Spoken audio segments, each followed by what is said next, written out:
సొంత చెల్లి బావ ఫోన్లు కూడా ట్యాప్ చేసిన వారికి ఇందిరమ్మ పేరు పలికే అర్హత కూడా లేదని అన్నారు మంత్రి పొంగులేటి శ్రీనివాసరెడ్డి. అధికారంలోకి వచ్చిన తొలి 2.5 సంవత్సరాల్లోనే రాష్ట్రంలో 4.5 లక్షల ఇండ్లు నిర్మిస్తున్నామని అన్నారు మంత్రి.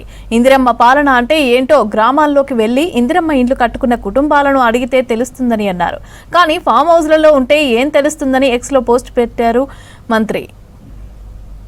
ఈ కోర్ అర్బన్ లోని 3 కార్పొరేషన్ లో 1,00,000 ఇళ్లకి మొదటి విడత ప్లాన్ చేయటం జరుగుతుంది. ఈ 6 to 7 lakhs ఏవైతే కోర్ అర్బన్ లో అప్లై చేసుకున్న వాళ్ళు ఉన్నారో ఇళ్ల స్థలం ఉన్న వాళ్ళు కేవలం 18,500 మంది తేలారు. ఈ 18,500 మందికి ఇళ్ల స్థలం ఎవరైతే ఉందో యాజ్ పర్ ఓల్డ్ రూల్స్ ప్రకారం వాళ్ళకి 5 లక్షల రూపాయలు ఇందిరమ్మ ఇళ్లు శాంక్షన్ ప్రొసీడింగ్స్ ఈ నెలాఖరులోపు ఇస్తామని గతంలో చెప్పాం. అన్న పద్ధతి ప్రకారం వాళ్ళకి ఇస్తున్నాం. రూరల్ లో 5 లక్షల రూపాయలు ఇస్తున్నాం.